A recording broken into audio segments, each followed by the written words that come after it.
Hey everyone. All right, let's get the live stream started. I couldn't get my mic working, and I finally figured out why. There was a mute mic button on my keyboard pressed. All right, I'll share this link out.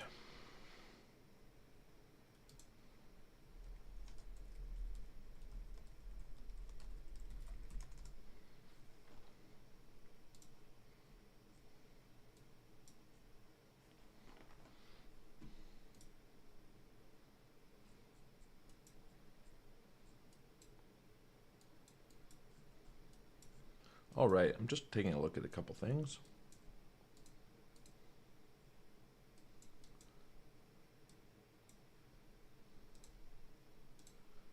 We do have a low time frame breakdown here starting, but CBD isn't particularly in favor locally of this breakdown. Coinalyze is down, so I'll just be looking at all the order flow stuff in exo charts.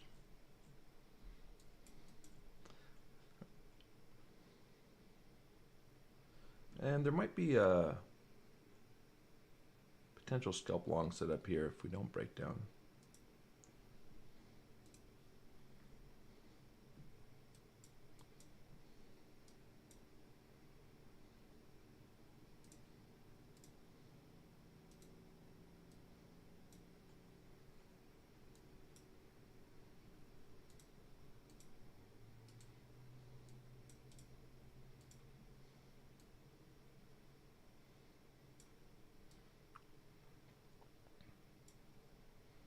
Looking at something like that on a reclaim. We do have slight bullish absorption here, just targeting up into a sweep of these highs. That could be a scalp short setup potentially.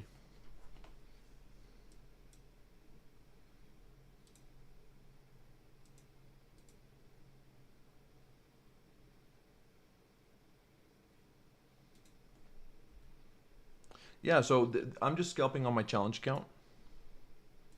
I'm gonna take this long here.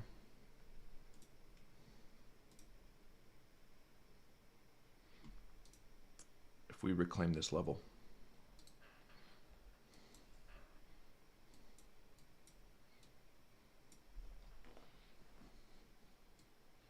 You know, you could definitely argue bring your stop up a bit. I'll probably risk 0.5% on this.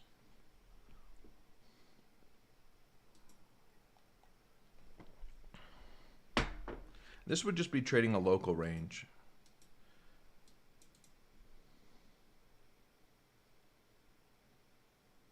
The better setup would be to have swept this low. But this scalp, I think, makes sense. You know, you can use low time frame structure break ideas, but for me it's reclaiming this level, and this level's this level, which actually wasn't pulled perfectly there.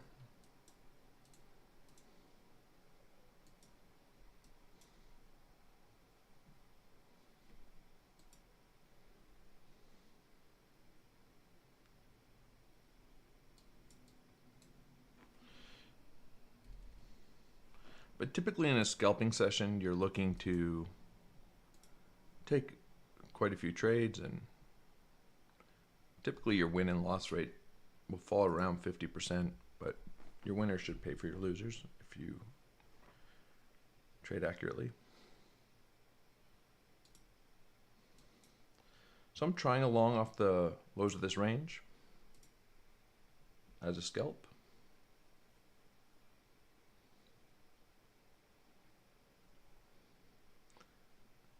My stop actually is under this low.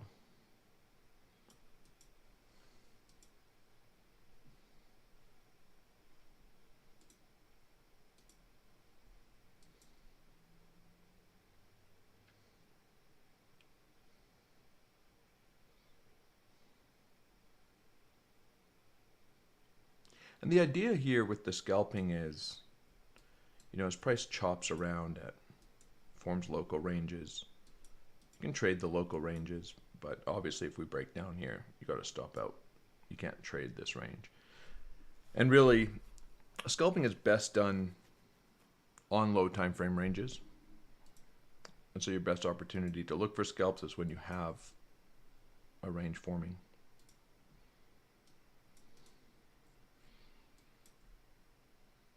Now, of course, there's a chance that this turns into a flip of this level and we have a big continuation, but probably won't be trading it that way.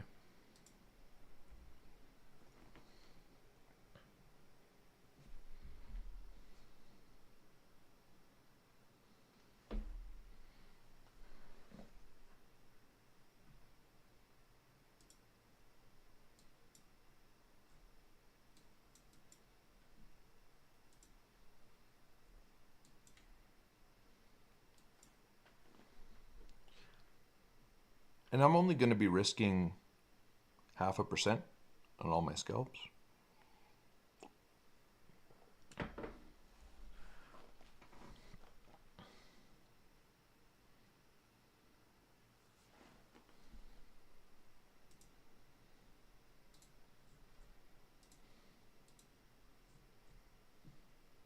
I want to keep an eye on ETH as well because we have lost these highs.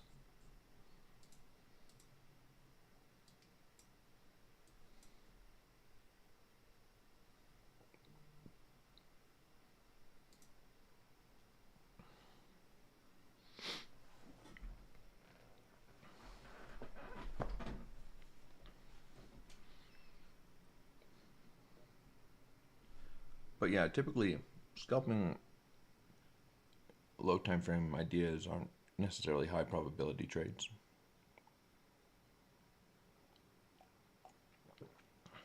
Your aim should be to beat 50% win rate with your risk reward. But sometimes, you know, you can string 3 or 4 nice scalps together and have a great day.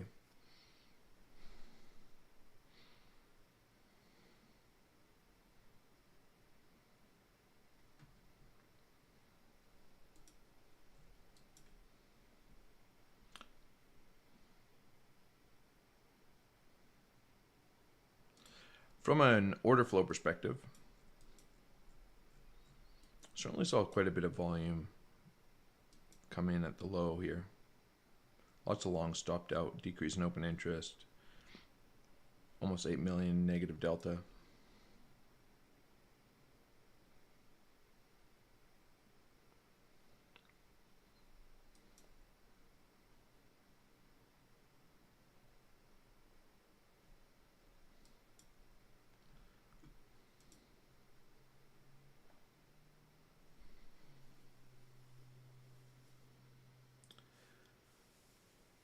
Yeah, half a percent means, it doesn't mean my size is 50 cents.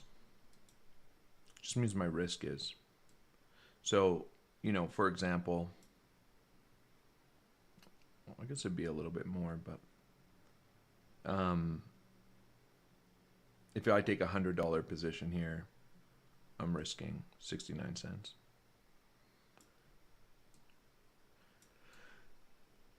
For a chance to make a couple bucks.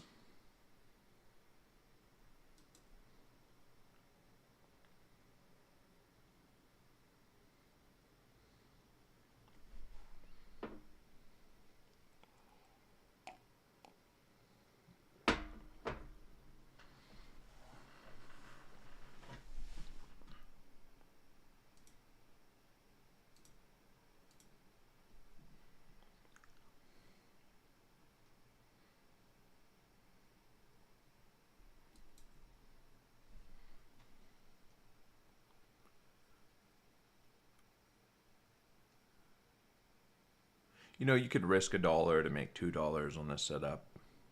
You could tighten up in validation, risk $1 to make $3.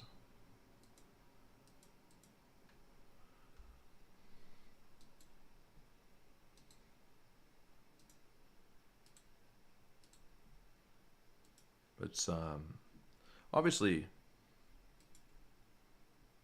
when you're talking about a challenge account like this, the dollar value doesn't really matter. It's the percentage, right?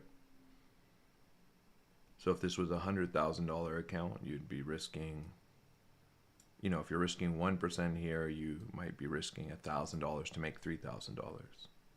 But it doesn't make sense to risk $50,000 of your account on this level. And yeah, you could make, 150 grand, but you also could split your account in half on one trade on a low time frame.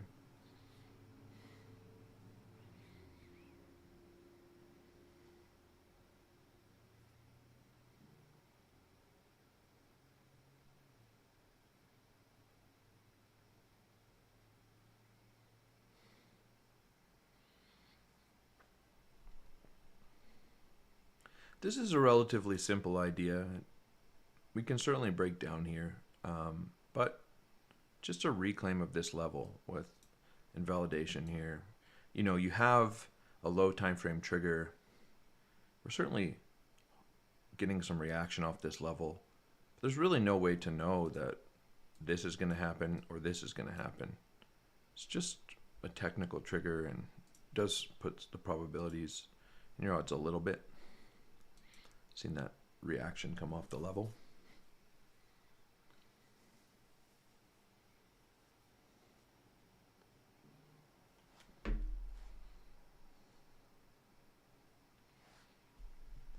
But the misconception about scalping is, in most scenarios, you're not going to be taking 20 trades an hour, right?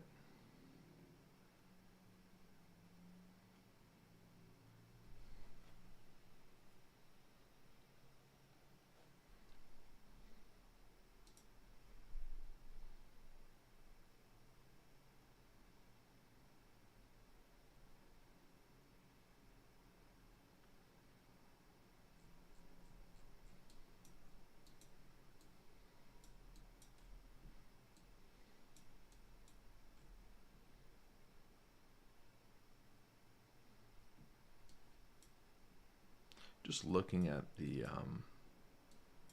low time frame CBD here on the other screen.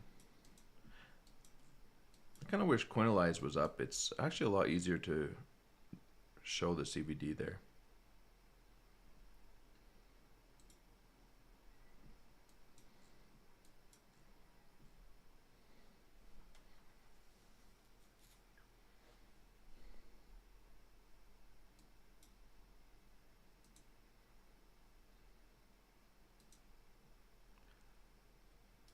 I'm not a big fan of trading trend lines, but you can use them just to get a general sense if a local downtrend is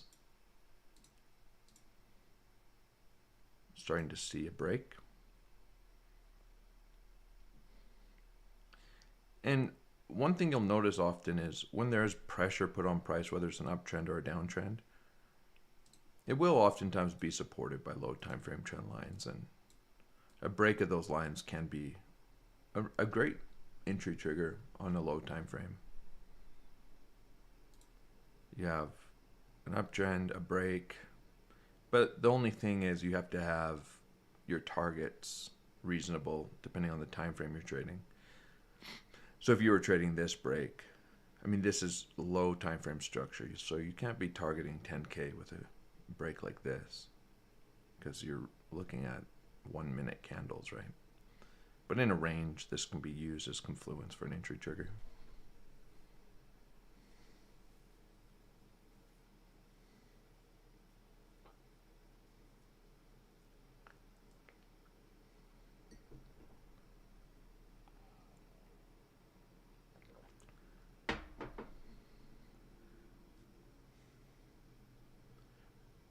Thanks, Manny. He says, among the things I've learned from your educational videos, your equanimity is the most admirable. The calmness you demonstrate makes me think you're older than you are. Great job, mate. Yeah, well, I think, if you're trading, especially in this market, but in any market, you do need to be calm. You can't get emotional about what price does.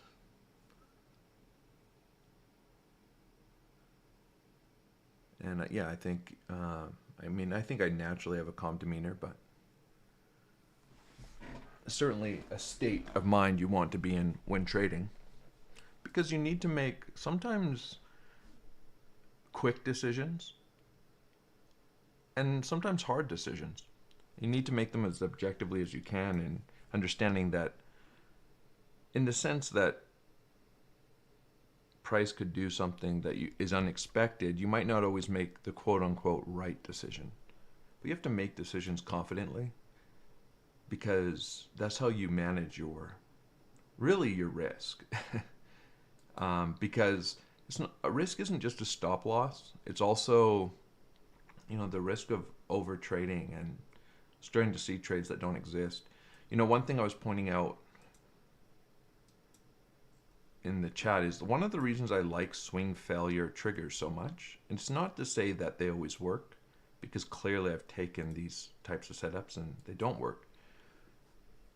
But oftentimes, say here, the idea if you wanted to short like a sweep of this high into the New York Open, well, we didn't get a sweep, we just got a clean break. And you can use that as a breakout trigger. Price is breaking and holding above, and you can trade it as a breakout. Because ultimately, a breakout is just the opposite of a swing failure. You would short there if you got the rejection. You would not short if you don't come back below the level. And which kind of infers that you could trade it as a breakout as well, if you like to breakout trade. And the same thing goes with this high, even on a low time frame. When we broke above it, price tests it and then breaks above it, and we didn't have a move below. So maybe if this happened, that could be an entry trigger. That's similar to what I took on ETH, and clearly it didn't work. But at the very least, using that as your trigger, the move back below, is going to stop you from shorting a bunch of breakouts if you wait for that trigger. Now, I would say after the consolidation above, like price wicking below the level isn't really an entry trigger in this sense. If it happens quickly, that can be an entry trigger. But if it's consolidating and just doing this, I wouldn't consider that an entry trigger on a low time frame. You'd really want to see a clean break and a retest. And certainly having some order flow ideas in your favor would help.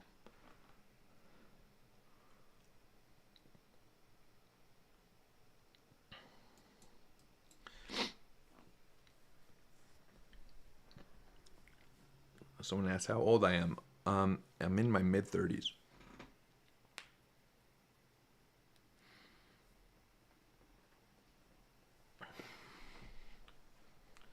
Obviously, these live streams could tend to be a little boring in some sense, because it can be like sitting watching paint dry. Although price has been quite volatile, so maybe it will get exciting.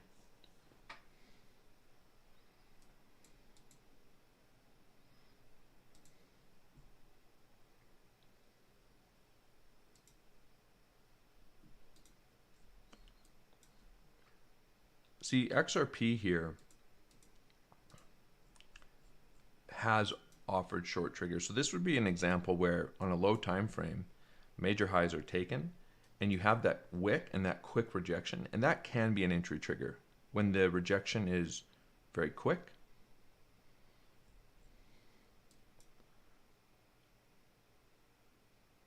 Here you have a bit of a deeper rejection and not quite a perfect retest. I guess it is actually a perfect retest of the new high. So that would be a retest entry trigger. And this is on the 5-minute chart. So this would be an example where you could short a retest and it would make a lot more sense than taking a short just on these, if we go to the 5-minute candle here on Bitcoin. These aren't really entry triggers. You'd like to see price come down and retest like that.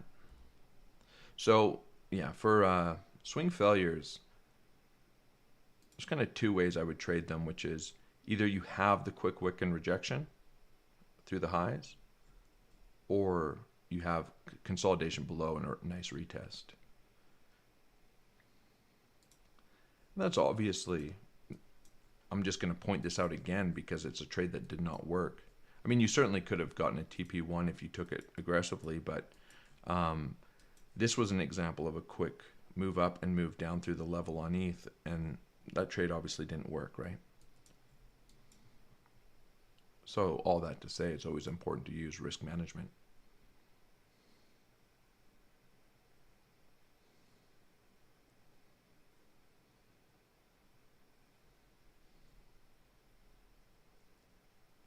So prepare to take a TP1, and it probably will be somewhere in the range of 75% up here.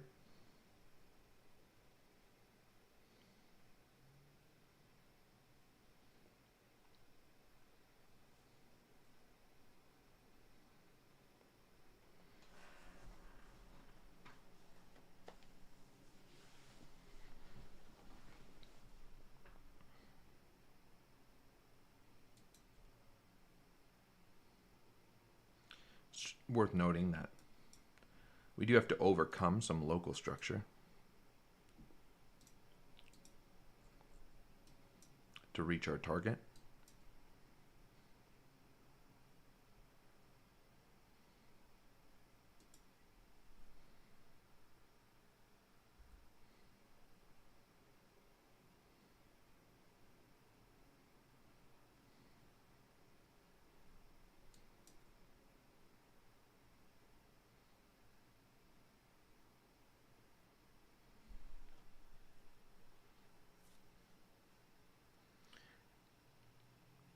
I think it would be quite aggressive, but you could justify bringing a stop up here on a scalp, but it kind of puts you in a weird position where if we get a minor reaction here and we just do this, then you're stopped out of your trade, paying the fees, and I typically would just prefer to let a trade like this play out.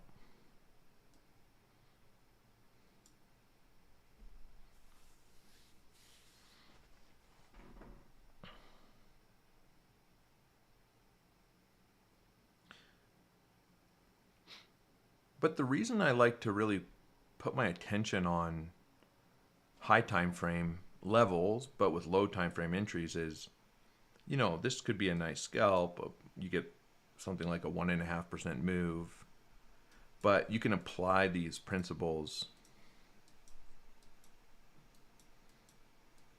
at major levels.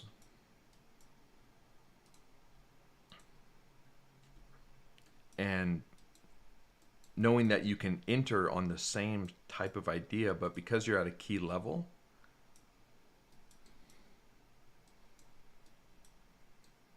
you're risking, you know, $1 for every $30, right?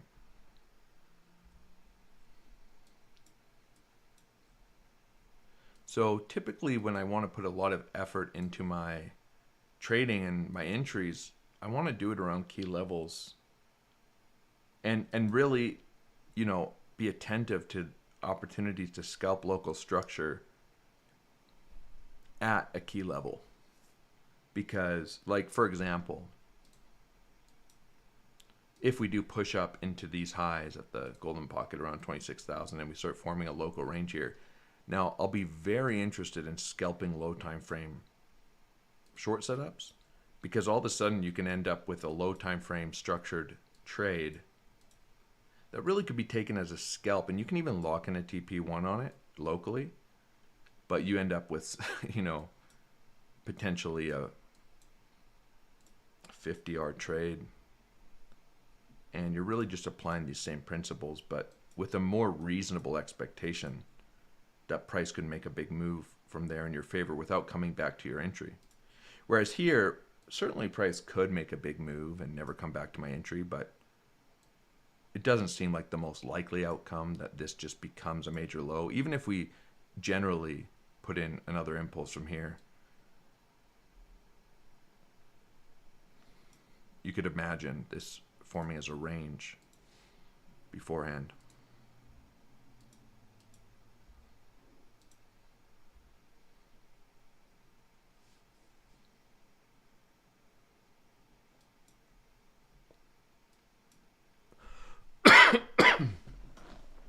there's certainly, you do want to be attentive at these minor levels. It's not to FOMO out of trades or anything like that, but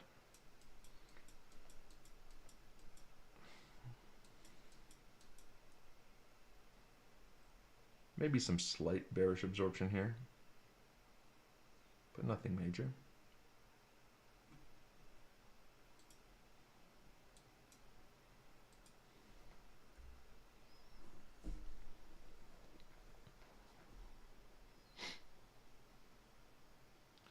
The only thing I would say is, if the thing about scalping is the more trades you take, the more opportunities you have to make errors. The more errors you make, the easier it is to kind of go on tilt and start revenge trading and making bad decisions. And so scalping actually can be a very haphazard way to trade for a new trader.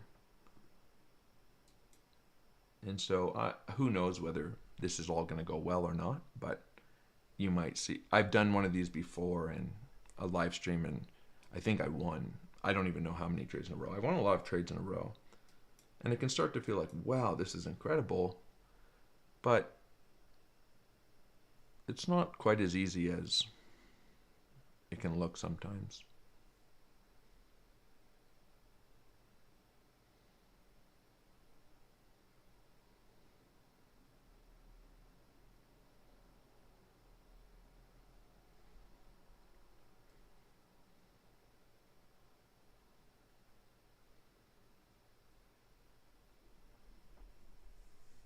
But so far, this trade is going well.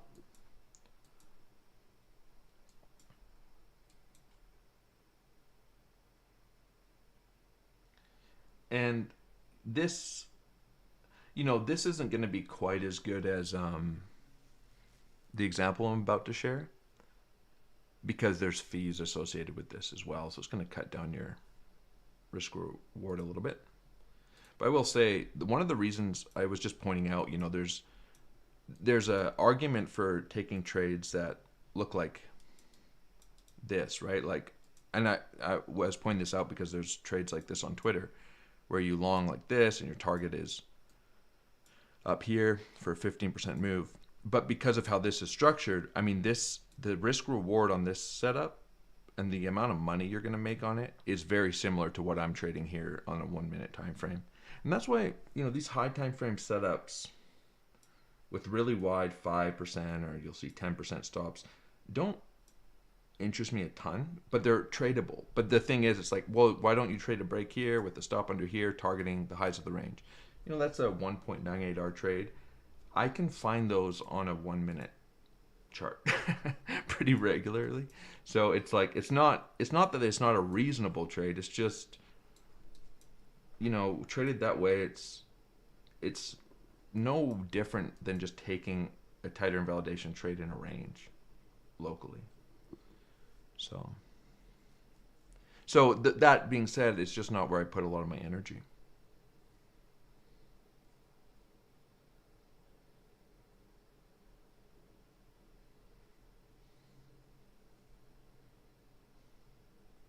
But the nice thing about trades like that, obviously they take longer to play out, and you can sit in them. But the nice thing is they're higher time frame. The odds of you getting stopped out of them are quite low, and you're likely to be able to just sit in them and maybe over the course of 3 or 4 days hit your TP target, make a couple percent, and they're very low stress in that sense. So I would say they're very calm trades. Whereas, for example, even if you longed, I think we just front ran the golden pocket here. Or no, we front ran it on the on ETH. But let's say you longed something like this on Saturday. In a way you could argue that this is kind of a higher stress trade along this consolidation, even though your stop's pretty far away. You'll see oftentimes people will set their trades up like this. And a lot of times that's just it's just to sit through some of the volatility with a little bit more calmness, trade a little bit smaller. I don't think there's anything wrong with that. But you don't really ever want your invalidation arbitrarily far away, because it really, like for example, I'd have a much lower chance of being stopped out if I put my stop down here 3% away, but then the trade doesn't really make a lot of sense.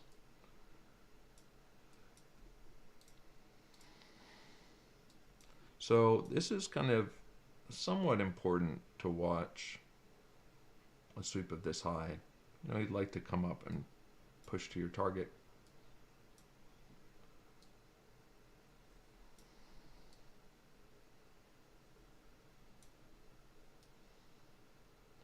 You know, this trade doesn't really make a ton of sense. It's perfectly fine to close a trade at 1R, cap it as a win, and move on to the next one. But I wouldn't mind seeing this hold and pushing a little higher.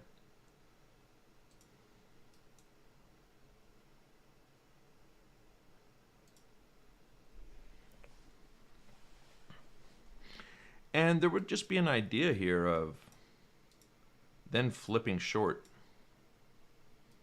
as a scalp. So you have a long, then you come up and you sweep this middle pivot, and you short it back down to the lows. There you have two scalps. This one can probably be traded a little tighter depending on how price action develops. If you get a nice swing failure trigger. But of course, you may not get a trigger. We may not even reach the target.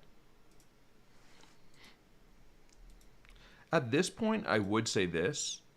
I am comfortable on this scalp bringing my stop up to entry. Because I mean, either closing the scalp or bringing your stop to entry makes a lot of sense, because you really don't want to see this level swing failure. If you come back down to entry, you might consider reopening the scalp, but we do have a little bit of a local liquidity idea here. A nice 5 million volume 1 minute candle. And so it can make sense to pull the risk out of the scalp.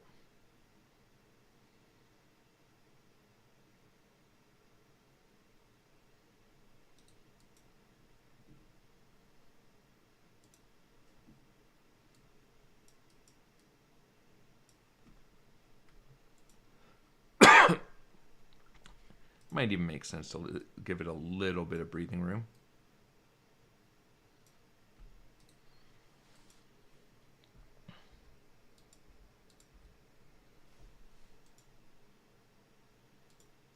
Or just take your 50 cents and run.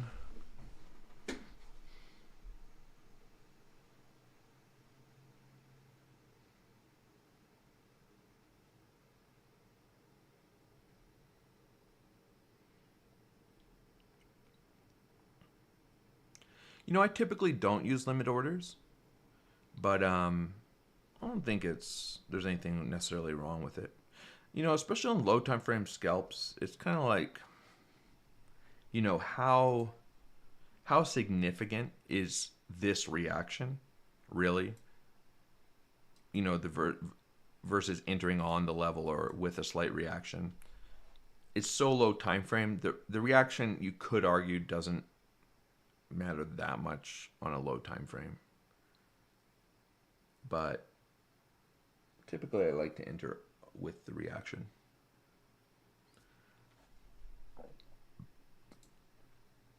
But I think this trade right now should either be just closed or just remove all risk. You know, accepting you might hit your target. Certainly there's still ideas there. But I don't think it really would make sense after sweeping this local high, rejecting, to let a stop down here get hit. And what it really comes down to in these kind of moments is capital preservation. You know, there's so many trades that there's just no reason to turn it into a loser. Whether that's taking profits, closing it in profit, or bringing your stop up.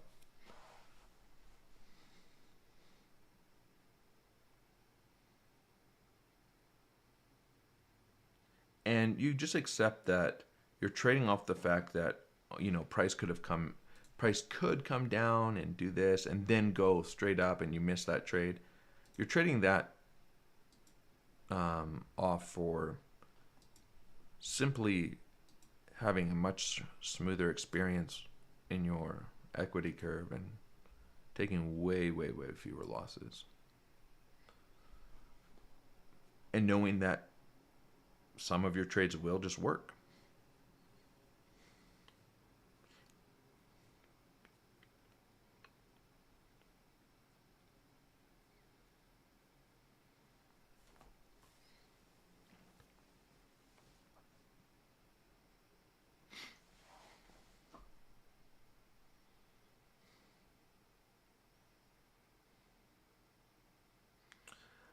The other danger of scalping is you get into a position like this. Let's say you do this and you enter here and you have this plan, but then price starts reacting and it goes up and you see this, and then all of a sudden you start thinking, oh man, I don't want to hold this as a scalp. I want to hold this till 30K because this is a flip of this level, and it very well could be, but the point of it, that I'm making is, it's very common to enter in on a low time frame idea, and then as price starts moving out in your favor, you start trying to turn it into a high time frame idea,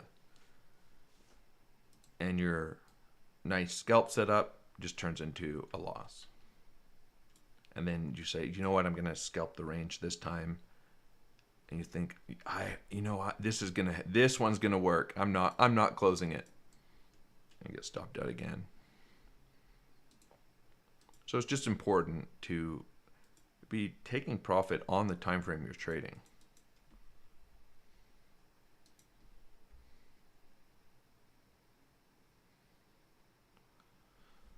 Someone's asking, why is there a $100 difference on the USDT and USD pair? Because of all the stablecoin depegs happening right now, which does make this sort of an interesting environment. But generally, the structure is the same, right? The thing is, I'm not really trading price. I'm trading structure.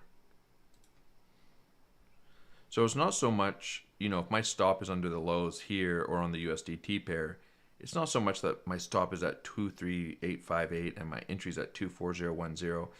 It's the structure of the trade. So the price itself isn't irrelevant. There's not anything particularly important about the price as much as the structure.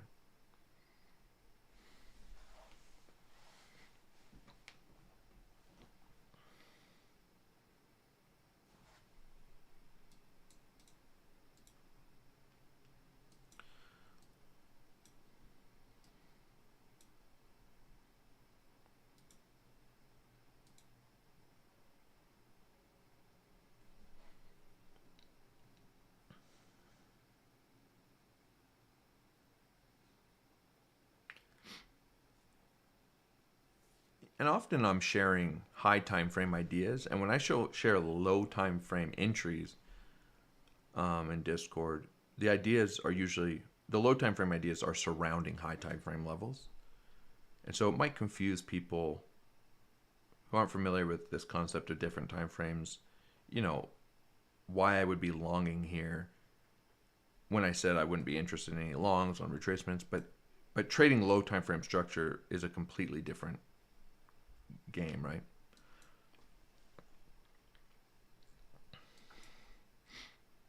Any long I take here, I expect to be closing it promptly, or most of it. Now there is a argument to be made about you close 75% of your position. You could even argue 50%, and then close the other 50% if we break down.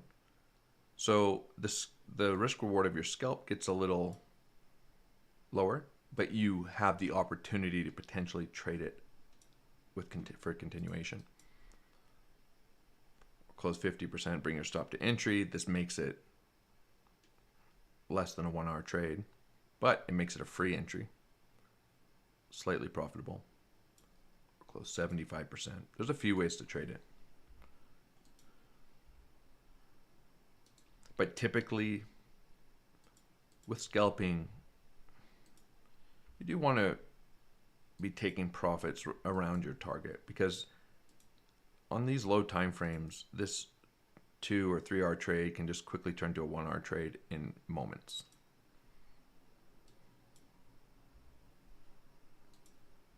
And I think limit TPs are probably preferable. And one thing I'll note too is you typically want to be taking profits slightly before the resistance. You never want your profit target to be past it. Or if it's a short, you want it above the support. And it's not really worth risking the entire position in TP over 0.005% of price movement that you'll kind of run through the level a little bit.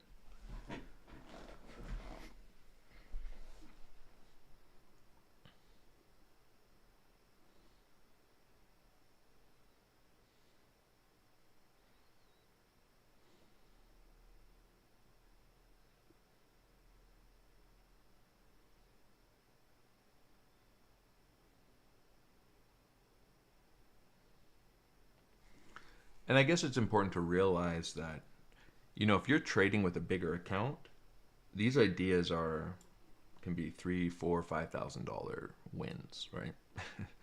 So I know it's a little less exciting on a $100 challenge account.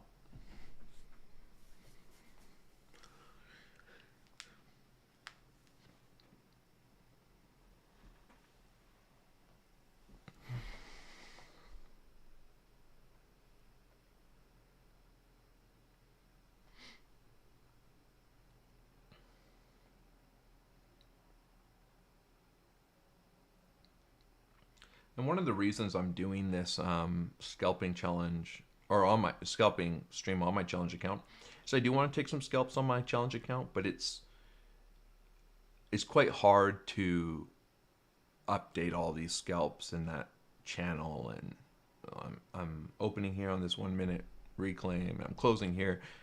It's better just to do it on a live stream. Gives me an opportunity to take some lower time frame setups and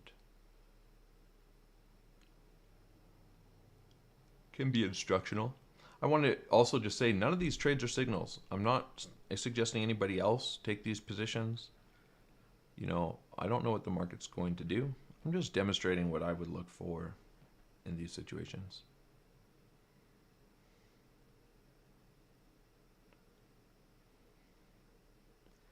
Yeah, I did see SC's 300 to 250K, or what is it, 250K or 190K? That's what I saw. Somebody posted that in the Discord.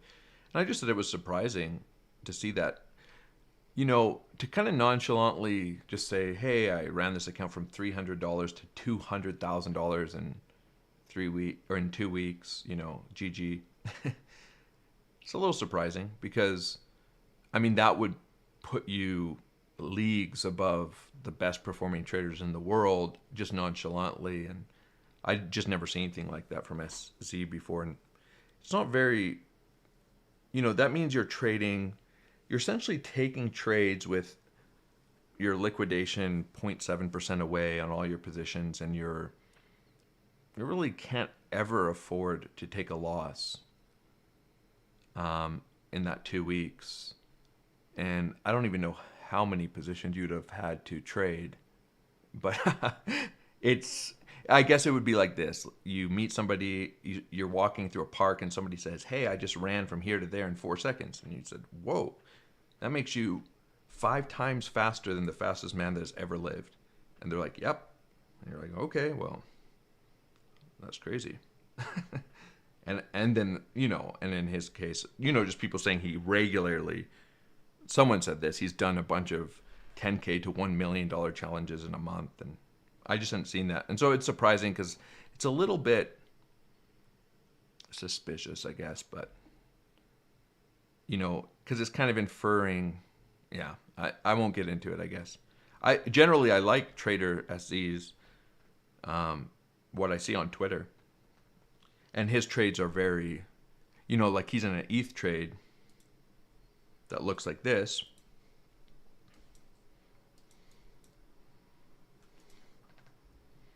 I'll just post it really quick. And there's nothing wrong with these trades. His stop is 10% away. His target is 2K. And these are usually what I see. So it's a 2.92R trade. That means you're going to make about, you know, 2 to 3%, maybe up to 6% on this move. And it's perfectly fine. I think that's a reasonable way to trade. There's nothing wrong with it. But that setup is actually similar risk reward to this, right? So all I'm saying is typically you see these kind of setups from him where you have these really wide stops, even trading kind of like 1R breakouts with like 10% stops and 10% targets. And I don't think there's anything particularly wrong with trading that way. You're likely to get out with a TP1 and make 0.5% or. But that said, I was just surprised to see that idea that he ran that account up from $300 to $190,000, because you certainly can't be trading like this. You'd have to take like very many trades on the 1 minute chart and never take a stop, and with very high leverage with the entire account. And it could be true, right? It could very well be true. But it is something to be a little skeptical of. And it sort of informs this idea that you can run up an account from $300 to $200,000, and that might be a goal of yours. So I'm preparing to TP1. I'm be 75% for me, and I am also preparing to potentially short this. But I want to see that rejection. I am going to wait for price to come back below here, but I am prepared to take the trade. Oh, I don't have hedge mode on. That's annoying. So I guess I can't short this. Or I can just close the entire long. I guess for the sake of this challenge, I'll just close the entire long here. TP hit. Easy money. And preparing to flip short. And I might just give it all back right here. That is a short trigger for me on a scalp. Now just trading it back down into the lows of the range. I would prefer, oh, I should have turned on hedge mode before I open that. Can't open hedge mode in Bybit when you are in a position. It's not a big deal. I don't really care. I mean, I do care, but it's like I'd prefer to have 25% of my long open, but this short is much nicer. I'm trading it down into the lows of the range. So I hope this makes sense, what I'm doing here. I don't know. Price could just wick and stop me out, but I'm just trading this as a local swing failure into the level. As price is down here, I'm saying, hey, if we reclaim this, I'm going to long up into here. When we sweep this, that's my take profit target. If we reject, it's my short trigger. If we come back down into the lows of the range, that's my TP and another long trigger. And you just trade a range that way. And eventually what's going to happen, and I doubt we'll be on the live stream long enough for this range to resolve, although it's possible, is you'll take a trade and maybe, I wouldn't short probably the fourth touch of this, but say you short this and maybe that works, and then you long something here, and then maybe you try to short this again, or you try to long this again, and it breaks down and stops out, and the range breaks, and you have no more range to trade. Hopefully you took more winners than you took losers, and you move on to the next scalping session if you're so inclined. But the The other short I'd be interested in, and I would just trade it as a separate short, because I really am just scalping low time frame structure. This is the only structure, and then this is the structure above. Is if we do break out here, then I'd be interested in a scalp short of the sweep of those highs. I take those as two separate trades because there's no reason to run the stop from a scalping perspective up here. And of course, there's always the possibility that price just dumps straight down and you end up with a swing trade. You know, with a very low risks. But that's not the goal. If it happens, it happens. But much like I was willing to take profits here, I wanted to take profits on my short at the lows. And again, I do wish I turned on hedge mode there because it can really pay off to, if you're scalping a range, to leave even 25% of your position open, or down here 25% of the position open, because maybe you take a long and it gets stopped out. And yes, you only have a bit of your position open, but if this happens, that can, I mean, that's a significant return, right? And you've found your short just scalping a range.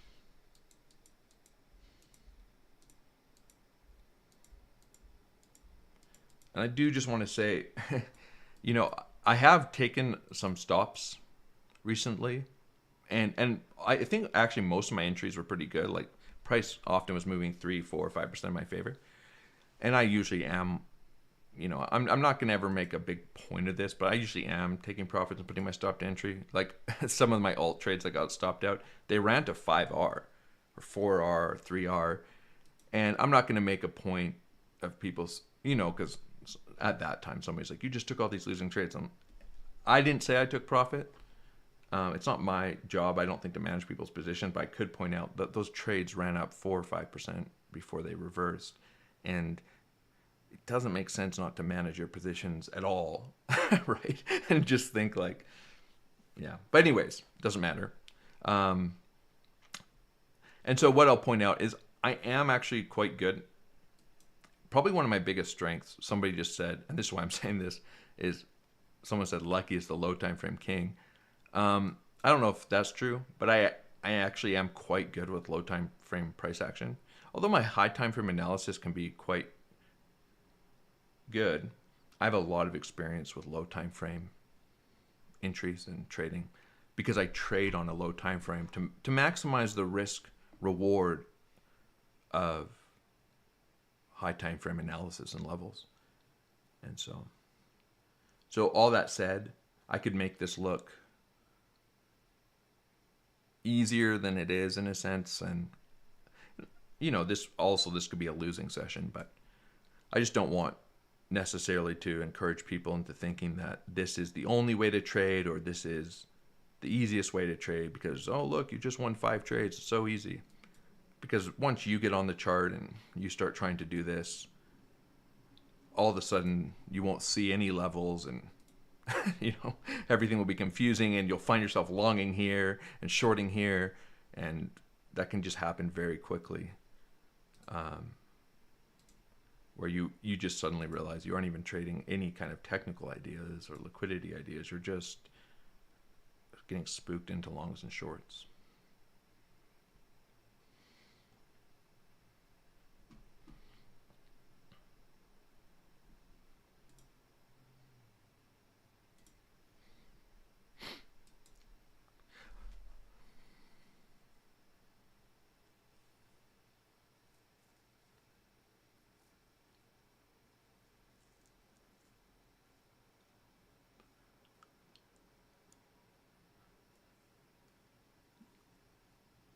Someone's asking, what percentage per month do you expect to earn in the challenge? I don't know. You know, I'm not really trading it at the frequency or the same way that I'm trading my main account, but I've also made one, I have gotten off to, I wouldn't say a bad start, but in a sense. Like I took one of my more prominent losing streaks right as I started the challenge. And then I've made, like, for example, I should be in an XRP long right now, but and I just need to go and change it on all the pairings I'm trading, like make a point of it. But I wasn't on hedge mode, and so I accidentally closed my entire position where I should be in that position, and my account should be up like 6 or 7%, but it's now down. Or no, it's break even. I mean, I'm right around break even, so yeah, even considering the losses, today I should be up 6 or 7%, but I would like to, you know, perform at with relatively low frequency trading. I would like to perform at like 8% a week. I know that seems a little crazy.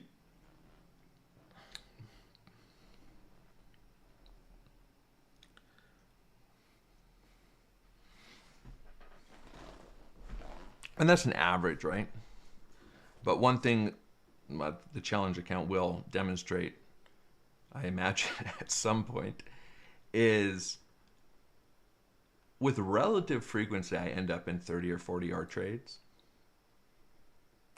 And so you can have, you know, a little bit of a lull, some break even, some little wins here, little losses there, and then you run a 40-yard trade and your account's up 40%. And then you string two of those together in a relatively short amount of time.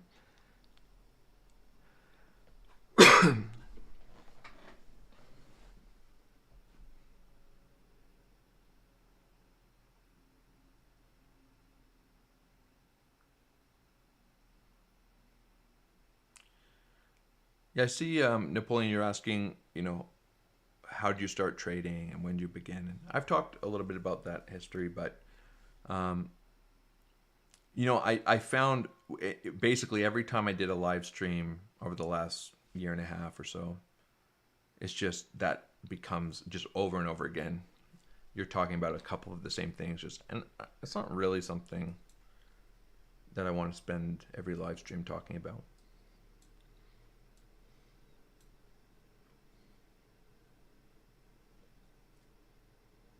Now that I have some enemies on Twitter, I don't really like talking about a lot of personal details.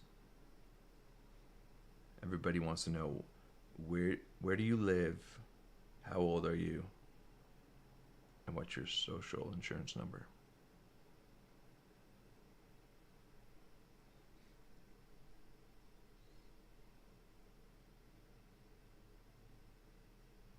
Lazar is asking, can you explain the risk management?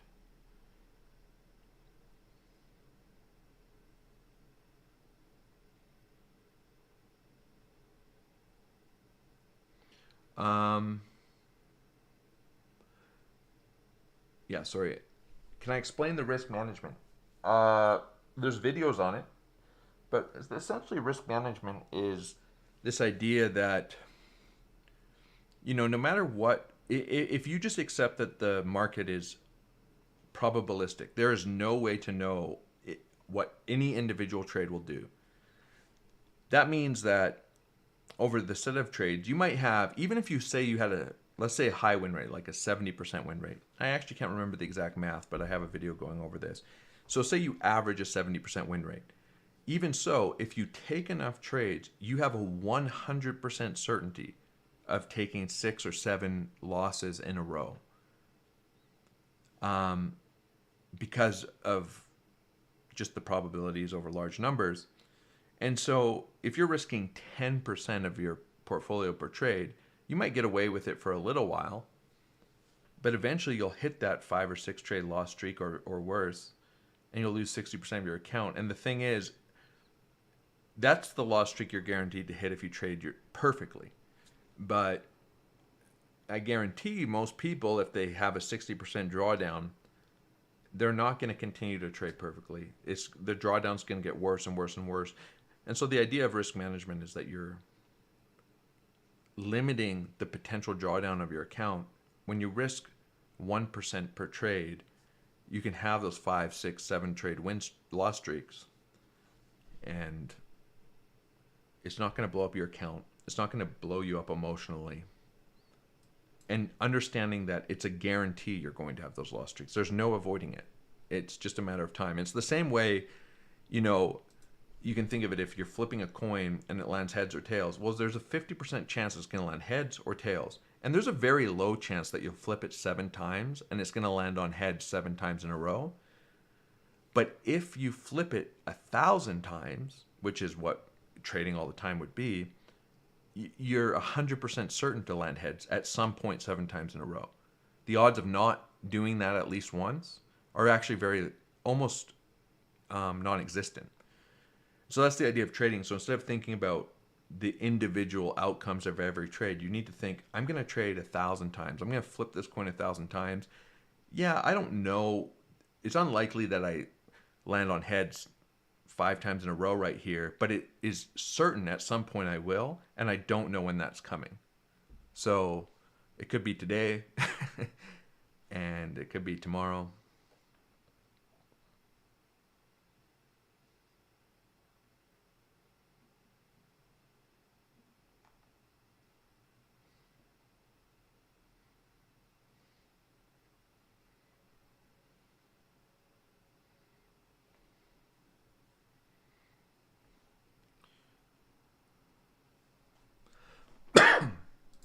Someone's asking, is ETH breaking up?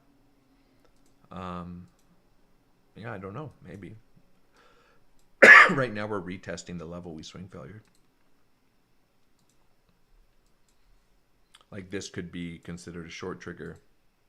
You know, if we reject. How compelling is it? I don't know.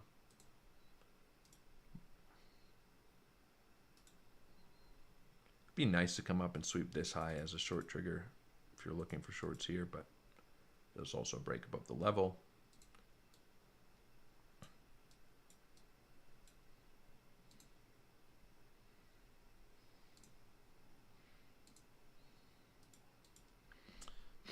But this would be a technical retest swing failure. And this would be much more akin to, so we can go over here, we can see this is the level, right? It's a long ways away. This happened back on February 22nd. We have swept this level. We have come back below it twice. And then we're retesting it as resistance. I'll just take this short on my challenge account. It's a technical short.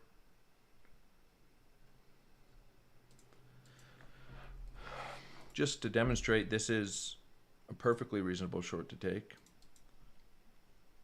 Just to demonstrate here, how far is the stop if I traded above the highs?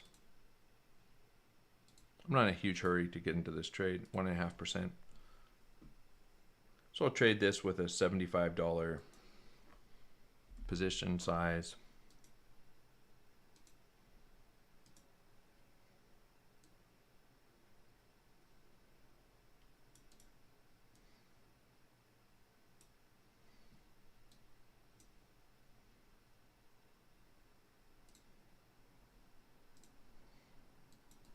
So I'm going to talk about this trade in a second. I mean, I'm aware of this level. I've been watching it anyways.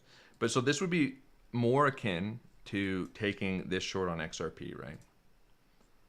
Where price has broken above the level, come back, consolidate below, and is retesting it as resistance. Now, do I think this is a particularly high probability trade? Not really, but what is good about this trade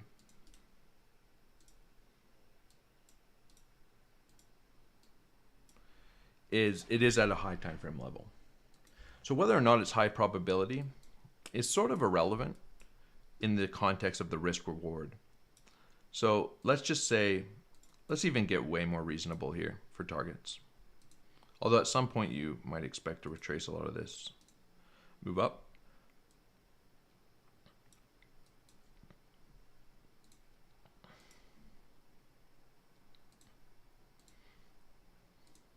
Let's say you're going to trade it down to this low. It's a 4-hour trade. So it only has to work 25% of the time. If you close half here and half down here at 8R.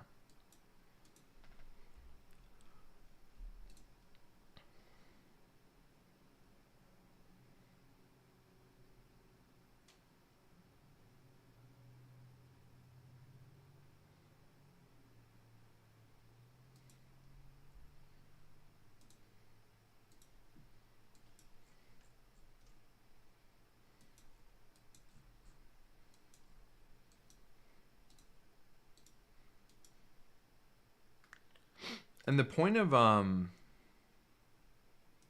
one thing is too is we're at the 85. Here, I'll just put it up here. We're at the 85.4 fib, which is kind of an idea for a zigzag retracement. C B can come up to the 85.4 and then you can have your C leg, but I don't actually think it's very likely.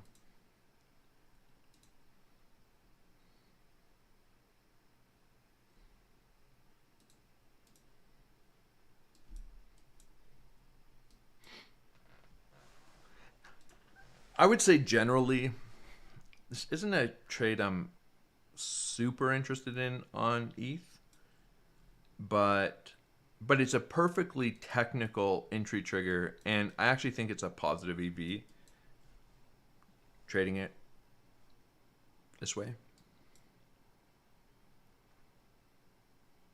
So I'm perfectly fine to take it. And it's the same thing as, you know, there's certain breakout trades I don't take, and I probably could take them and they'd be positive. It's just, you know, at some point when you're planning your trades and on different assets, different time frames, you kind of plan for different scenarios, and it takes a bit of time and energy to plan to trade a certain style. And there's plenty of styles of trading. So you have to sort of pick and choose a little bit how you want to trade. But okay, somebody's asked, how can you enable multiple positions on the same asset on Bybit instead of two trades averaging into one position? You can't. Your trades are always going to average together. And it actually doesn't technically make a difference. It makes a visual difference, but to see your trades as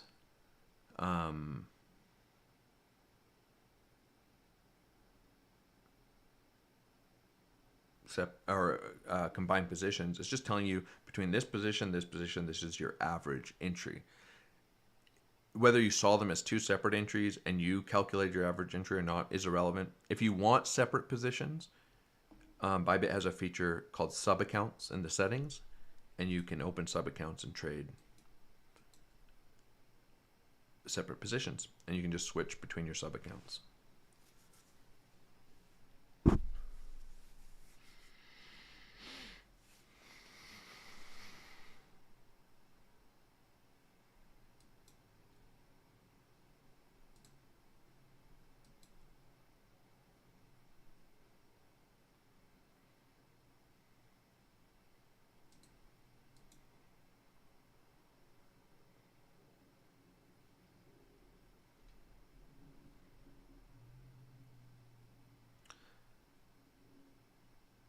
One thing I will say, and one of the reasons I kind of do want to hold my longs, is we're technically, like I wanted to hold 25% of my long open here. Well, I'm happy to scalp short this, but you know, there's ideas of wanting to hold longs from the lows. Is we have this really negative funding in Bitcoin.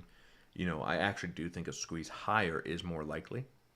That wouldn't stop me from shorting a local range, because that squeeze could come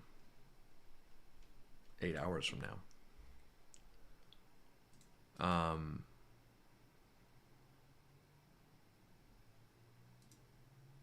Yeah.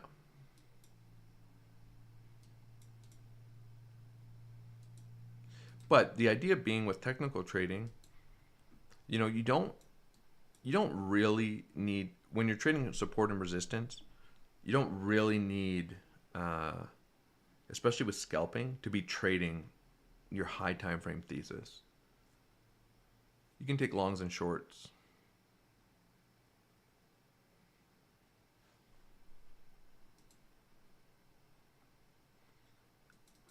This blue line, just the 85.4.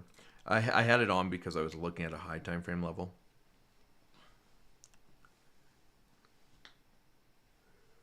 I won't be surprised to get stopped out of my short.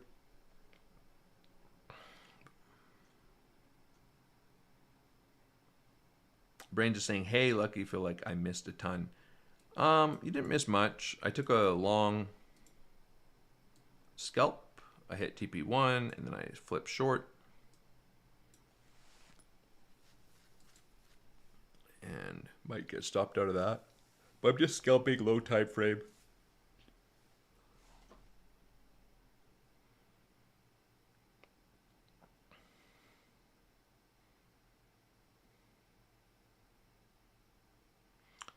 Hey, Scott. Scott's saying, what level would be a swing long pullback on Bitcoin? I'm currently stuck in cash. Well, part of that depends on when the high comes in. You know, if we just reject here, the level might be a little bit, and ignore this. I was just showing an example of a wide stop, low R, risk reward trade, whatever. But it depends, right? Like at this point, I don't think it's unlikely that we just come up and sweep these highs, which is going to produce some different levels of interest because your fibs change, and depending on the structure, that sort of changes things. But if we reject from here, the levels could be a little different. I mean, ultimately, some confluence with like a retest of this level would be quite interesting if we rejected from here. That could be an interesting position. Obviously, I'm very interested in that 19.2K level. Just worth noting that when or if we start retracing this move, there's no structure here. And price, I would say maybe more likely than not to retrace it. But first you need to start rejecting and retracing, right? Sometimes price doesn't, and you have no structure, but there's no real rejection, and price isn't retracing the move. The same is in reverse, right? A quick breakdown can be retraced very quickly.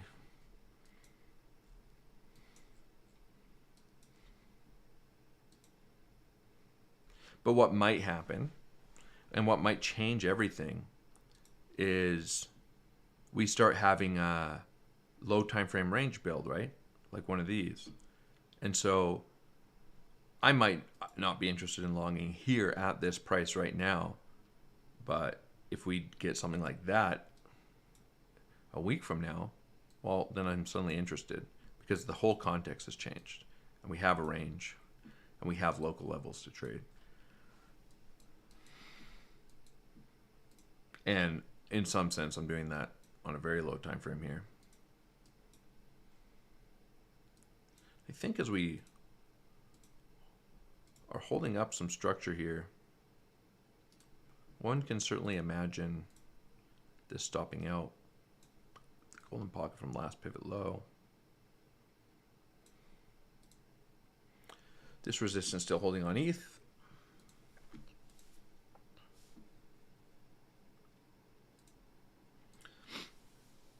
I do have a, but the quick answer is this, as far as when I'd be looking to long.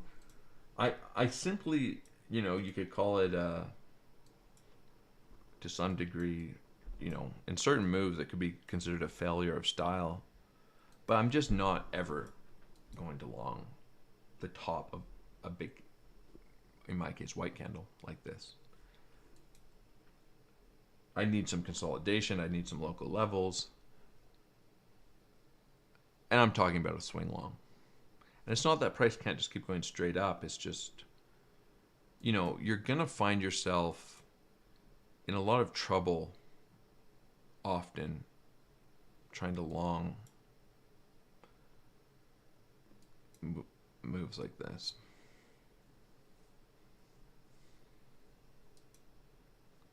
And so from a psychology perspective, I'm accepting that price can do anything here. I don't have swing long triggers here. I might find scalp longs, but and that might mean that price could just carry on much higher without me.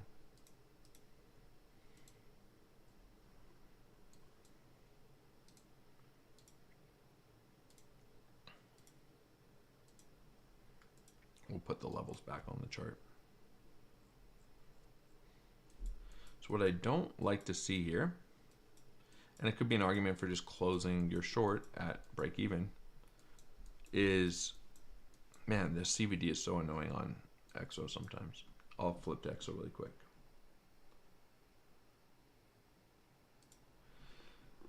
is we actually had a lot of shorts come in on this wick down and on this move. We see an open interest increase. The CVD is like so far down, it's annoying to overlay. It's actually bullish absorption here. And so there were quite a few shorts. And so anyways, that being said, locally, that's actually a decent amount of liquidity, a nice target for price. And where those stops likely, well, people are degens trading their multi-millions of dollars just like I'm trading this scalp. So that's probably just above these highs. But there's something that's kind of a more complicated subject with liquidity. And what that idea is this. Is that even though there's liquidity above these highs now, we have slight bullish absorption. The reality is most of these shorts are not going to be scalps. They're going to be swings. And so even if we do this, it doesn't actually negate this liquidity and get most of the time giving these millions of dollars of shorts opportunities to close. And so even so, you can see lower, because what will happen is as price comes lower, more shorts will come into the market. These shorts will stay into the market or stay in the market, and you can just come back and grab that liquidity later and it's still going to be there.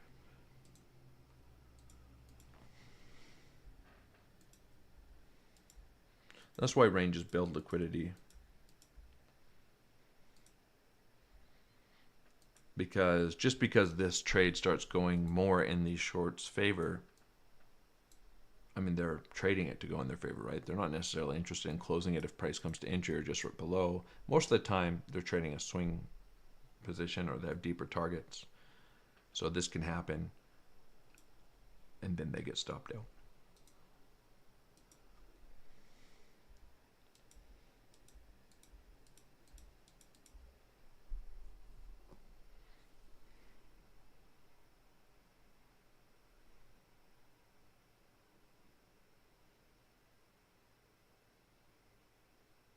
Actually, yes. WX says, would you ever consider scalping the CVD pivot as your stop loss in the direction of absorption? Yeah. If you put in a new pivot low with a bullish absorption, it actually does make sense to potentially just move your stop up to that level or down to that level, depending on which way you're trading.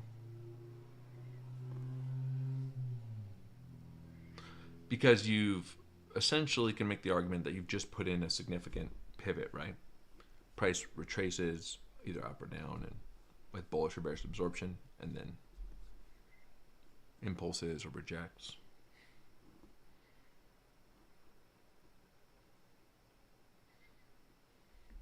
So, and it's sort of the concept of laddering, right? Like, say there's, I'll just go to like the 30-minute chart here.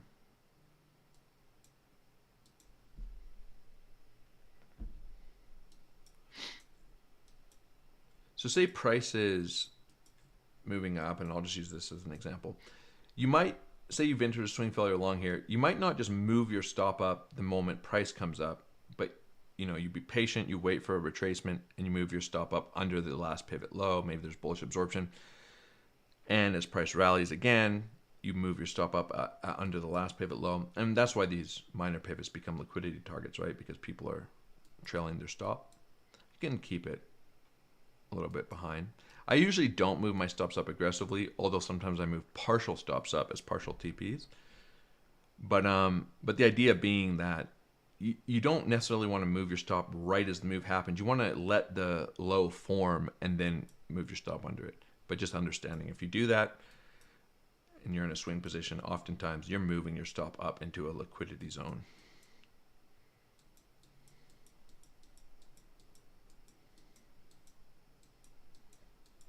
So I will say, I would be certainly interested in remaining on stream until this trade resolves, either as a stop or a TP1. But we are planning on launching the open beta for the trading arena, the paper trading platform, and we have a call this afternoon. There's a few other things I want to do before it. So anyways,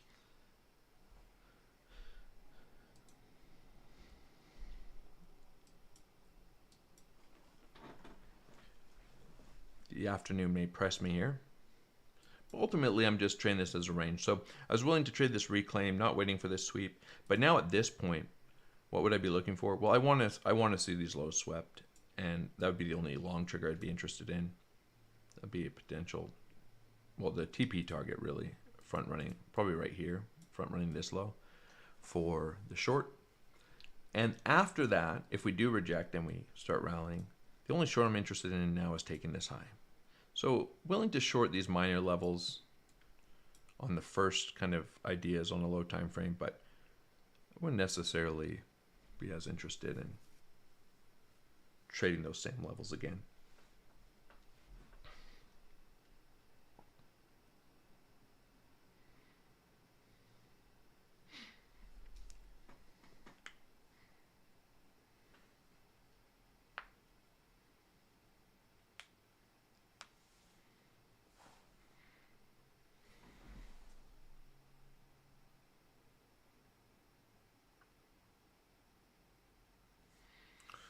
Yeah, awesome.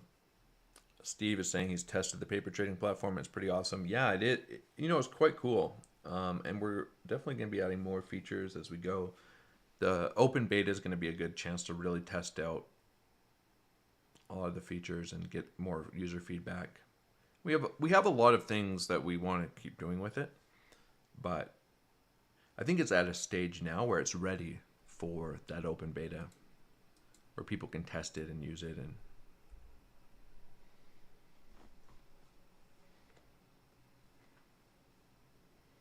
Lazar saying, how can I too? I think you mean the how can you use the paper trading platform?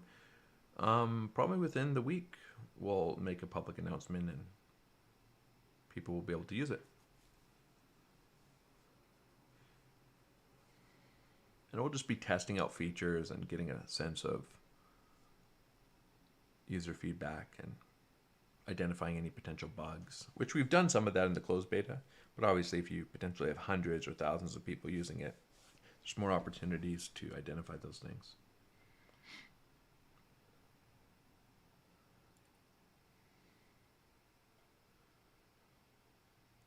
All right, hopefully price just dumps here. We can wrap up this scalping live stream. 2 winners.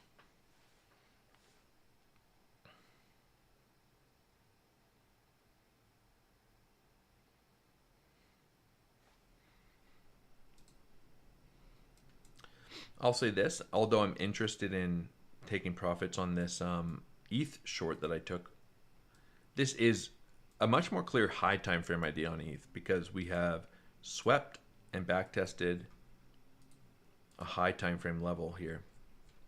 So, these lows are only a 1R. And then there's certainly an argument just to not TP at these lows. But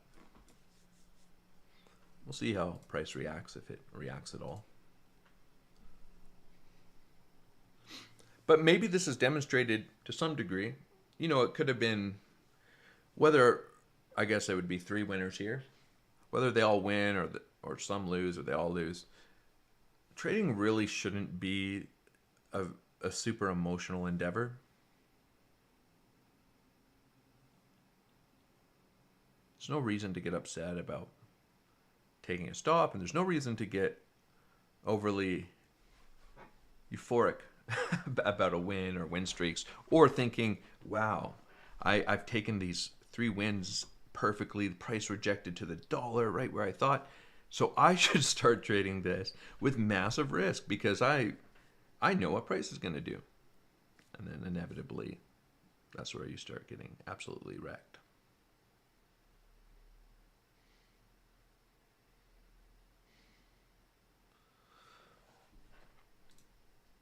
If you stay reasonable, you have a much better chance of enjoying your time in the market.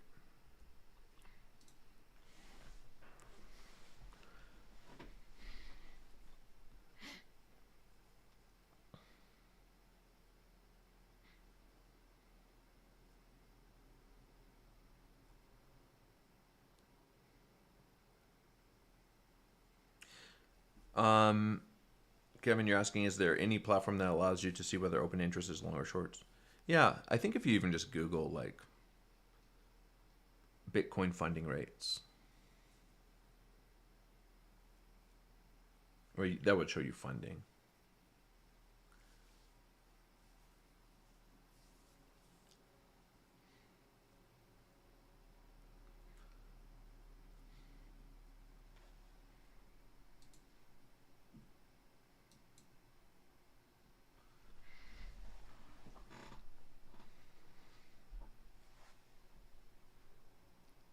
And I'm really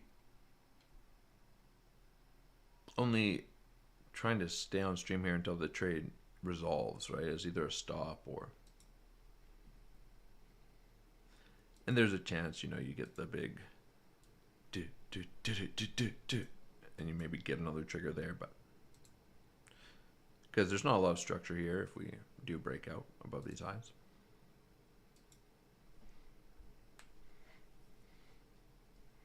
It's worth noting,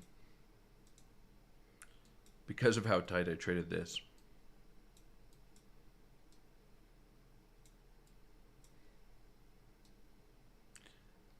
I really could have taken profits. I could have justified taking profits quickly on the 1% move down. So I already had a 3R. But alas, I did not.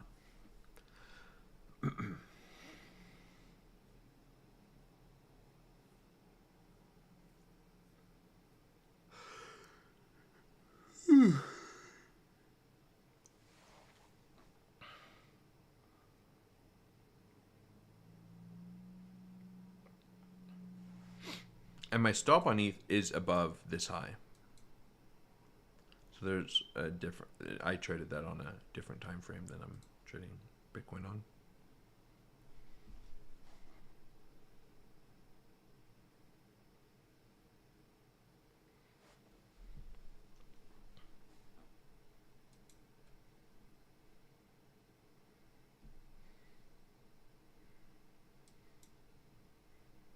Will it hold? We have the swing failure retest now. We could argue the swing failure retest here.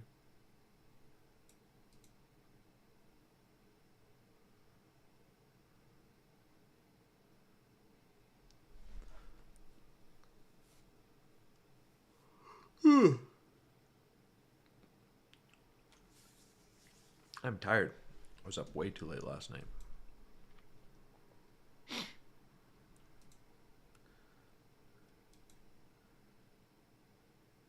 You know, typically, you know, with scalping, you definitely can pay attention to your positions a bit, but typically you don't want to stare at low time frame price action too much. You know, you really have to be aware of, if you're scalping, and you're going to get stopped out of some positions. Some will run to targets, and you know, you could make decisions like taking profits early, but what the risk is, especially with the newer trader, is they just see red and green candles and they're like, I'm going to short this swing failure, and then this happens and they think, I'm going to actually long, I'm closing my short, I'm longing here actually, and then this happens and they're shorting here, and you just start making all these crazy decisions when you're watching red and green candles go up and down, because you start to infer a lot of meaning into every candle, because you start expecting, well, the breakdown's coming, and then you see this and you think, oh, I guess I was wrong, we are going to break out. And then suddenly, I'm not saying we won't just break out here, but suddenly you find yourself, this is a hypothetical, you had a short from here and suddenly you found yourself in a long, just because you're staring at the price action, and then price does reject from the level, and somehow you're in a long position where you were shorting.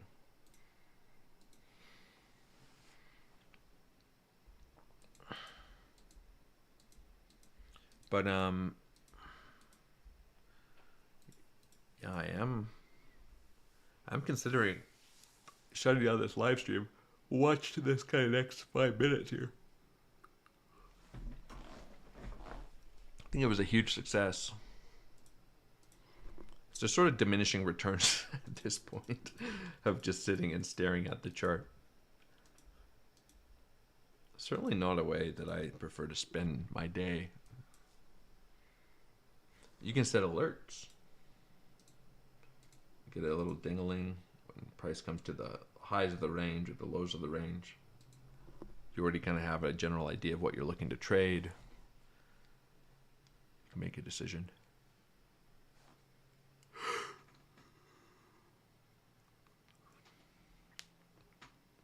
No. Someone's asking, do I normally just stare at my charts like this while trading? No. There's no point. I mean, I stare at my chart when I'm executing an order. Sometimes I want to see that initial reaction and judge it a little bit.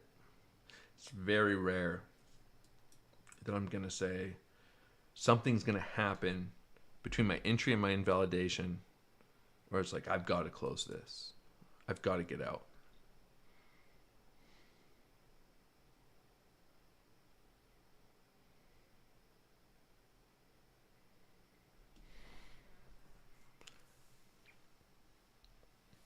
Generally, the Elliott wave ideas are the same. Scott's saying he'd love to see some Elliott wave ideas. They're the same. Ugh, sorry. The only idea here being that I was going to have two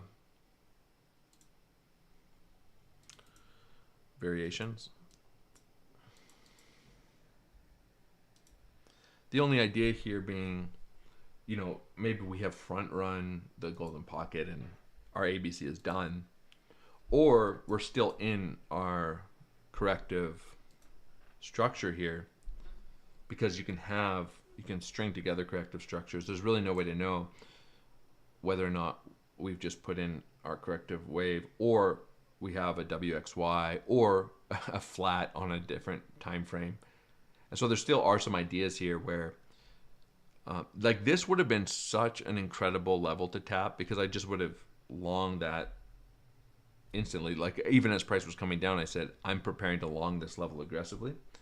But obviously we front ran it, but neither here nor there. It's very possible that we just put in, we're putting in a B wave. We maybe have a running flat or some kind of complex correction. Or we could even argue expanded flat, but see what happens. You have to be willing to consider alternative ideas, but certainly this was a very nice technical target down here. That we unfortunately have front run a little bit. This channel has been moved. This was the idea at the time, but it does actually make sense to, while this low is in, to use it as the anchor, the trend angle. You can even just argue this.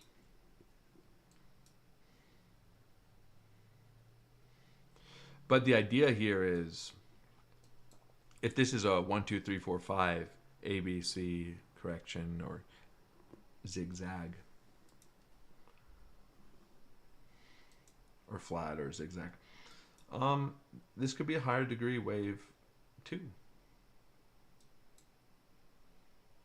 And so what that means is, if that is indeed the case, on a higher degree you have 1, 2, and now you're looking for, oops, I put my 3 way over here. You're looking for an impulse for a wave 3 before a retracement into a wave 4, then a wave 5. So, but we'll see what happens in this range. But it's important to remember that in theory, your wave 3 should have structure built into it as well. So you should see 5 waves come in to some degree there.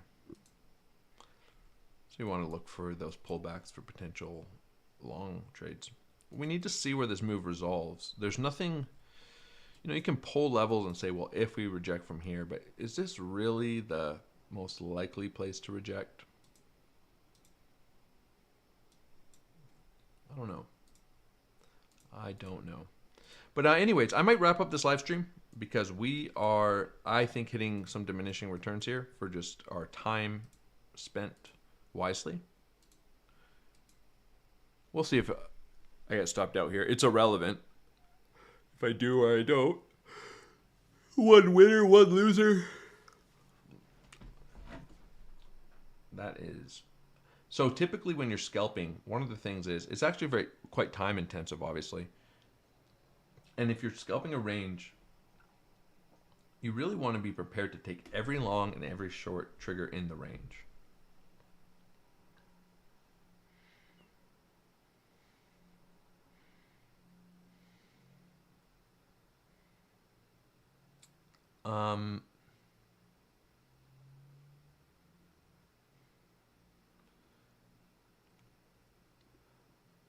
Branger asking if you're shadow banned so I can't see your messages. No, I just saw you say, how about equal highs around 25.5, 25.2? I wasn't sure exactly.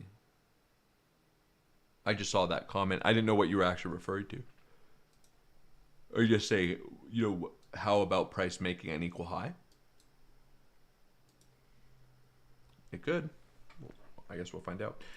I think probably typically we would, if we're coming up to the highs, I would be quite surprised if we don't run that liquidity. Like, if you look at my Bitcoin updates, for swing shorts, I'm really only interested in swing shorting a sweep of these highs and a rejection. I think that probably is more likely than not. I would be surprised if we just make an equal high. But yeah, that's, in the Bitcoin updates channel, that's why I said it's really the only swing short I'm interested in right now. This is a scalping stream. Scalping local price action.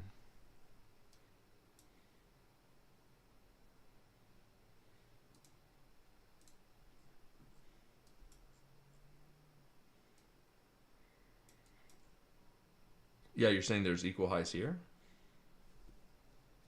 I know. I mean, I know we swept these highs.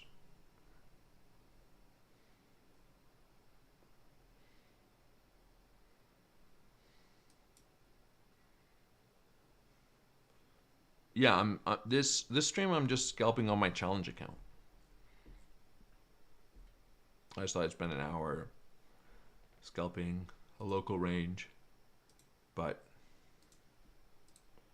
I mean, obviously I'm aware of like this level. I mean, these levels are so clear because I was talking about them down here, right?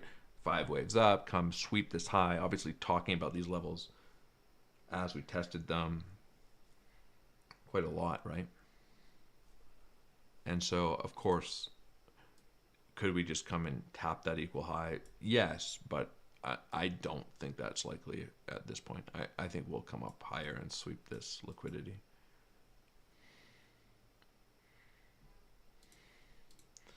But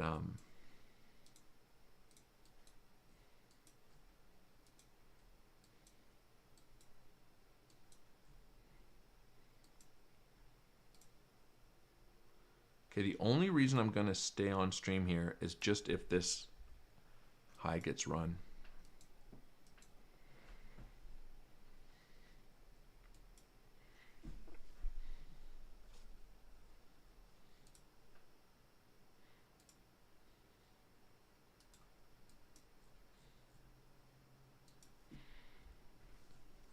We'll give it 5 more minutes. Because there's a 1 hour candle closing, new 4 hour candles in an hour.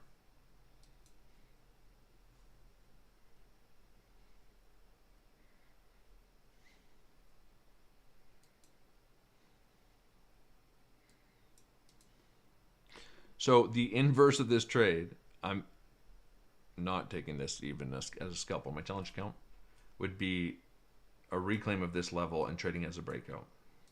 So if you want to look at this as a range, trading the bottom half of it and the top half of it. and then trading the whole range, highs and lows. The other way to trade range is, and I was going to TP 75% here, but I didn't have hedge mode on. You can also just trade it as an entire range, close half in the middle, half at the top, and just use the middle as TPs.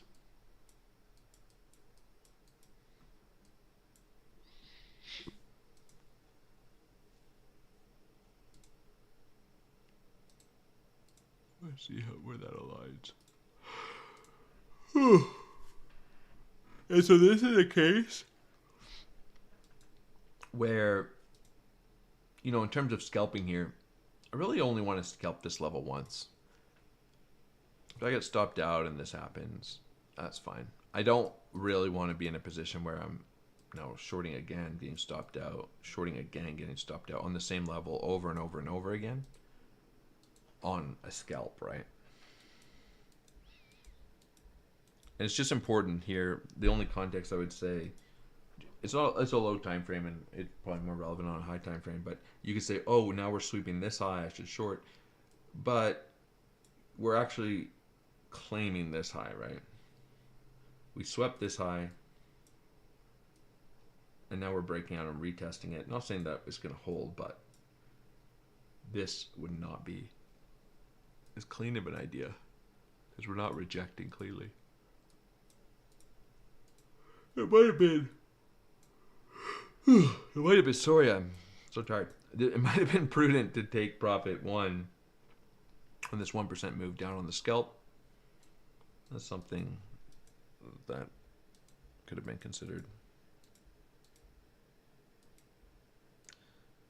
I know a 1% move doesn't seem like very much. You'd probably be closing closer to like 0.7% move. But on a scalp, it is certainly reasonable.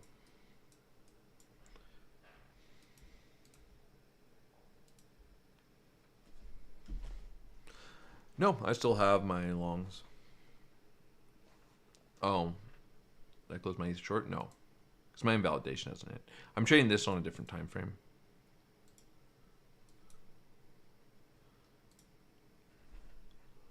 I'm legitimately going to wait a few more minutes for this 1 hour candle. As I may take one more short here, if we sweep these highs.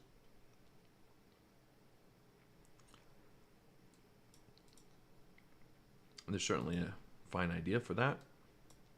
Nice bounce off the lows of the range. Certainly some resistance rejection at the local golden pocket. Sweep at these highs. But now, reclaiming it. And again, I'm just showing, you know, if you're breakout trading, you can scalp breakout trades too. But the idea is reasonable of coming up and expecting the highs of the range now. And it, to me anyways, I'm not saying there aren't other trading styles, but this short to me makes much more sense than this short. This short's the wick and rejection. This is a break and a back test. And shorting here does not make a lot of sense. We've claimed the structure and there's no resistance here.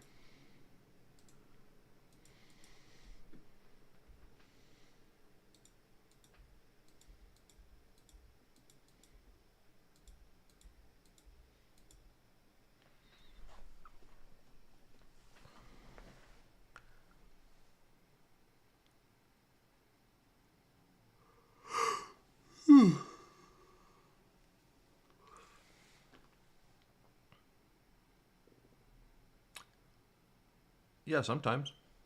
Whether I look at crypto's market cap.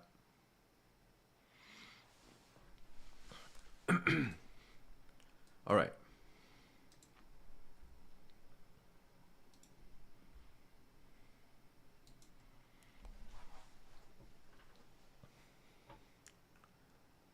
Let's see if we get one more short setup.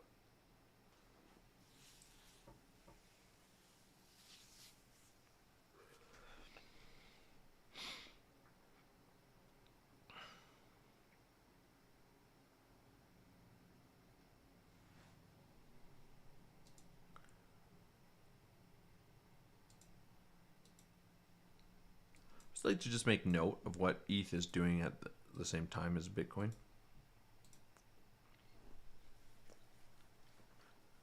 Just what levels it's tapping when Bitcoin is potentially making new highs or new lows.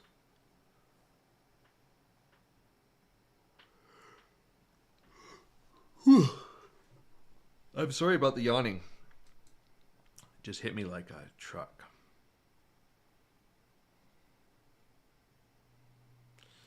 And this could be a good example of, it's not to say we can't reject here, but you might say, well, why wouldn't you be interested in shorting the 786 fib or the 886 fib or whatever? There's no structure. Here we had a pivot high to sweep. Here we do not. There's no adjacent structure. So this is a liquidity idea. This is not. This is where you would expect price to move quickly. And in an ideal scenario, you would have some of that scalp long left from the lows of the range to run. And even a small amount, 25, 30%, if you do break out, can be quite nice.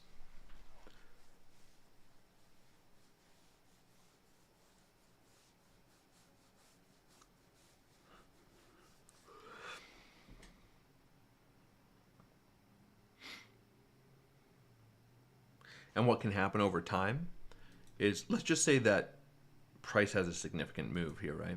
And you have 25, 30% of your scalp long open. And then you do have a breakout. You range under here and you take another scalp long. Maybe you take profits and you leave another 25%. And now so you have two 25% positions open. And you can end up compounding a position that way. And they're all in profits. And you can end up with a much bigger position over time.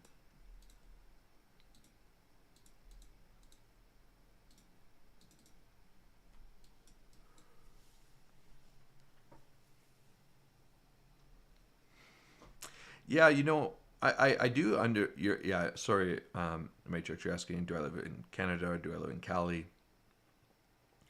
I do understand people's interest about where I live or what my credit card numbers are. But it's not really something I like talking about a lot. I've decided.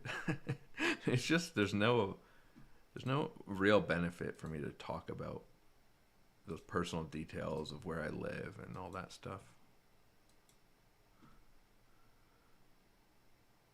Because it really is irrelevant.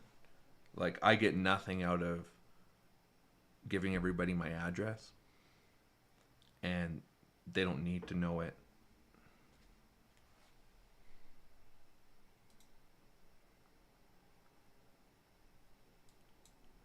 Yeah, this ETH short is still open because I'm trying to get a higher time frame. Taking out my challenge account, I did say, you know, I this doesn't matter, but I said I'm not really particularly interested in this short from like as a high probability trade, but I think it is EV positive, right? Like, I wouldn't say it's necessarily going to be a high win rate trade in this market setting, but I think if you took this trade 4 times, I think you're coming out ahead. I just mean this similar setup.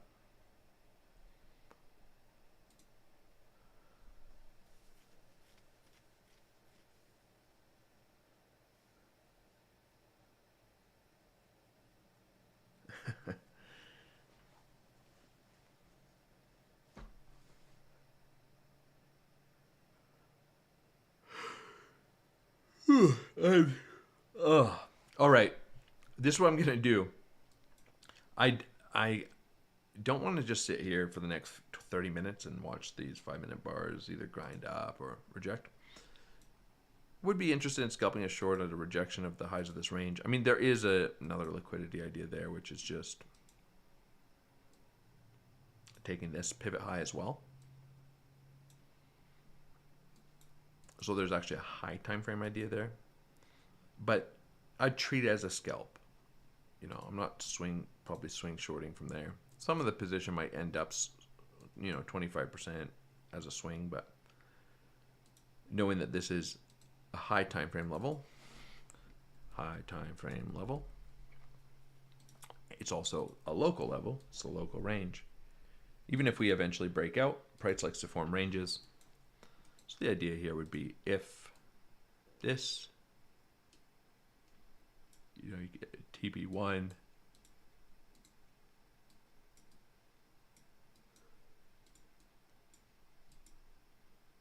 and maybe you get a chance to log later at the lows of the range.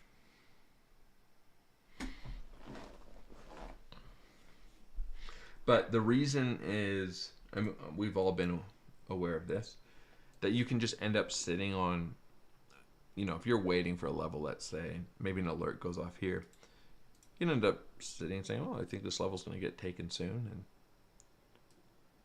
30 minutes later, price is just still ranging. So I do have to draw the line somewhere. But I think all this is simple. For everyone in the live stream, I'll do an update in the Discord. I guess I'll probably do it in the Trading Challenge account if I take it there. And we'll see how price action plays out. But that'd be a short I would be interested in as a scalp.